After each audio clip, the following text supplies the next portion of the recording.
আসসালামু আলাইকুম সম্মানিত ভিউয়ার্স, যে যেখান থেকে আমার এই ভিডিওটি দেখছেন আশা করছি সবাই ভালো আছে। আজকের এই ভিডিওটি করার উদ্দেশ্য হচ্ছে আজকে 15 মে অর্থাৎ আজকের যে মিটিং গেছে ওইটার বিস্তারিত বলার জন্য বা আপডেট দেওয়ার জন্য। আমরা সবাই কিন্তু ইউটিউবে চার্জ করতেছি আজকের যে মিটিং ছিল, মিটিংয়ে কি হয়েছে, আসলে কি নিয়ে আলোচনা হয়েছে। বিশেষ করে মূলত সবারই টার্গেট, যারা বাংলাদেশে আছে তারা কলিং খোলার জন্য হচ্ছে আগ্রহ বসে আছে। আর যারা মালয়েশিয়াতে বর্তমানে আছেন, আমরা সবাই চাই যেন হচ্ছে RTA 3.0 খুলুক। যেটা হচ্ছে আমরা প্রায় 5 লাখ প্রবাসী এখন অবৈধ আছি, তাদের হচ্ছে সবচেয়ে বেশি চাওয়া। আরো হচ্ছে হচ্ছে 18,000 কর্মী যারা আটকে আছে, এখন পর্যন্ত যাইতে পারে নাই, তাদের জন্য কিন্তু আজকের আপডেট আছে, তাদের নিয়ে হচ্ছে কথা হয়েছে। আর হচ্ছে এখানে আমরা জানি যে সবাই সিঙ্গেল এন্ট্রি ভিসা পায়, যেটা মাল্টিপ্লার না। যেটা মাল্টিপল ভিসা ওইটাতে কিন্তু আমরা বছরে যখন খুশি তখন হচ্ছে মালয়েশিয়া থেকে বাংলাদেশে ছুটিতে যাইতে পারবো বা বাংলাদেশ থেকে মালয়েশিয়াতে আসতে পারবো। বিস্তারিত যে আপডেটগুলো আছে এটা কিন্তু আমরা আসিফ নজরুল স্যারের কাছ থেকে কিন্তু সত্যটা জেনে নিতে পারি। আমরা যে ইউটিউবে দেখি অমুকে আপলোড দেয় অমুকে আপলোড দেয়, আসলে কোনো তথ্যই কিন্তু মিলতেছে না, সরাসরি আমরা কোনো আপডেট পাচ্ছি না। তো আজকে আমি আপডেটটা আপনাদের সাথে ভিডিওটা শেয়ার করে দিলাম, দেখেন। আসসালামু আলাইকুম। আমি গত পরশুদিন মালয়েশিয়াতে এসেছি 2 দিন আগে। এর মধ্যে মালয়েশিয়ার 3জন মন্ত্রীর সাথে বৈঠক হয়েছে। মালয়েশিয়ার যে স্বরাষ্ট্রমন্ত্রী আছেন এবং হিউম্যান রিসোর্স মন্ত্রী আছেন ওনাদের সাথে আনুষ্ঠানিক বৈঠক হয়েছে। ট্রেডের যে মন্ত্রী আছেন ওনার সাথে অনানুষ্ঠানিকভাবে আলোচনা হয়েছে। তো এখানে কিছু অগ্রগতি সাধিত হয়েছে, সেটা আপনাদের সাথে শেয়ার করতে চাচ্ছি। প্রথম খবর যেটা, আপনারা জানেন গত বছর মালয়েশিয়ার প্রধানমন্ত্রী আনোয়ার ইব্রাহিম সাহেব বাংলাদেশে গিয়েছিলেন। উনি বাংলাদেশের এখন যে আপনার অন্তর্বর্তী সরকারের যে আমাদের প্রধান উপদেষ্টা আছেন ডক্টর মোহাম্মদ ইউনূসের ব্যক্তিগত বন্ধু।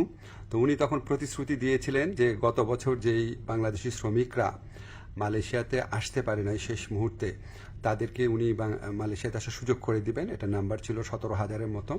তো এটার ভিত্তিতে আমরা অনেক আলোচনা করেছি। তো তারা বলেছে তারা ব্যাচ ওয়াইজ নিবে।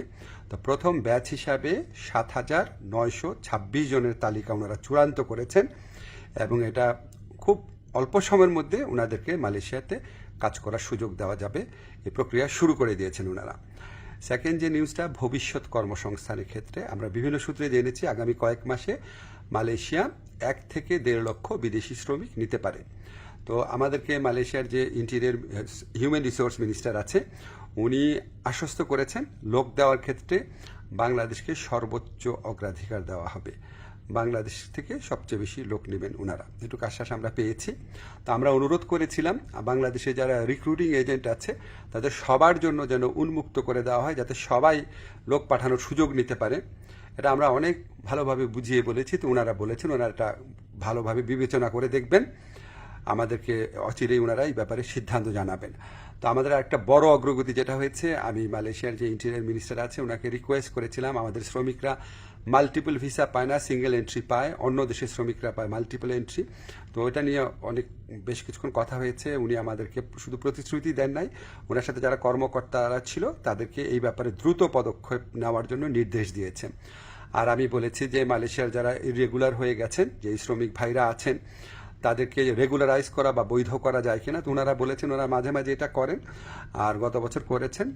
আর ওনারা বলেছেন যে যাদের পাসপোর্ট এক্সপায়ার্ড হয়ে যায়, ভিসা এক্সপায়ার্ড হয়ে যায়, তাদের ক্ষেত্রে এটা হয়তো করা সম্ভব হবে না। তখন আমি বলেছি দেখেন অনেক সময় আছে যে মালিকের গাফলতির কারণে বা মালিকের ত্রুটির কারণে এটা হয়, তো সেগুলি আলাদাভাবে বিবেচনা করা যায় কিনা ওনারা প্রতিশ্রুতি দিয়েছেন, ওনারা এটা বিবেচনা করে দেখবেন। এছাড়া আমরা আরও কিছু বিষয় নিয়ে আলোচনা করেছি, যেমন আমরা বলেছি যে এখানে যে আপনার সিকিউরিটি গার্ড আছে বা কেয়ার গিভার আছে বা নার্স আছে, বাংলাদেশ থেকে নেওয়া যায় নাকি, স্কিল্ড ওয়ার্কফোর্স নেওয়া যায় নাকি। ওনারা আগ্রহ দেখিয়েছেন, এ ব্যাপারে আমাদের আলোচনা অব্যাহত থাকবে। তো আমরা মোটামুটি আশাবাদী এবং আমরা মনে করি যে এই যে এতটা ফলপ্রসূ একটা আলোচনা হলো, সেটা আমাদের প্রধান উপদেষ্টার অবশ্যই উনার বন্ধুত্ব, উনার গাইডেন্স আছে, উনার যে বন্ধুত্ব আছে মালয়েশিয়ার প্রধানমন্ত্রীর সাথে, উনার যে গাইডেন্স আছে আমাদের প্রতি, আপনাদেরকে জানাচ্ছি ব্যক্তিগতভাবে উনি মালয়েশিয়ার শ্রম বাজার নিয়ে ব্যক্তিগতভাবে উনি আমাদেরকে নির্দেশনা দিচ্ছেন, বৈঠকে বসছেন, ওনার কথা মতোই আমরা কাজ করছি। আর আমাদের এখানে প্রধান উপদেষ্টার যে স্পেশাল এনভয় আছে লুৎফে ভাই, উনি আলোচনায় অংশ নিয়েছেন, অনেক অবদান রেখেছেন। আমাদের প্রবাসী কল্যাণ মন্ত্রণালয়ে যারা আছেন তারা গত কয়েক মাস ধরে চেষ্টা করে যাচ্ছেন বিষয়গুলো এগিয়ে নেওয়ার জন্য। আপনাদের দোয়া ছিল, এই জন্য এতটুকু অগ্রগতি হয়েছে। আপনারা দোয়া করবেন আমরা যেন মালয়েশিয়া যারা শ্রমিক ভাই আছে বা যারা আসতে চান তাদের যেন সত্যিকারের কল্যাণকর কিছু করতে পারি। ধন্যবাদ আপনাদের সবাই।